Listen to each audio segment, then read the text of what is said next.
Hello everyone and welcome back to another video from Crazy Gamer. In this video, I'm going to show you how to exit the Epic Games Launcher application on your device. So let's get started right away.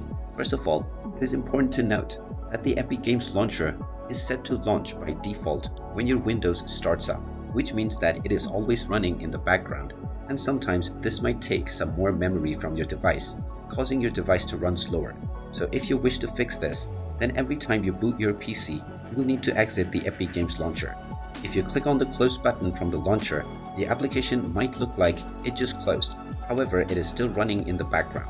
If you look at the bottom right corner of your taskbar, you will see an up arrow button. Just click on this button and you will see the Epic Games Launcher that is running in background. Just right click on this and click on the exit button. And now this will exit the Epic Games Launcher application on your device right away.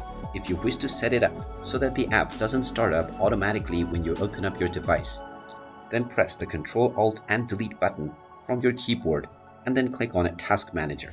Once the Task Manager is opened up, if you look at the left side, you will see a Startup Apps option. Go ahead and click on this, and now from the application list, locate the Epic Games Launcher app, and once you find it, right click on this and choose Disable. This will now disable the auto startup for Epic Games Launcher on your device, which means that it will not start up automatically every time you boot up to your device.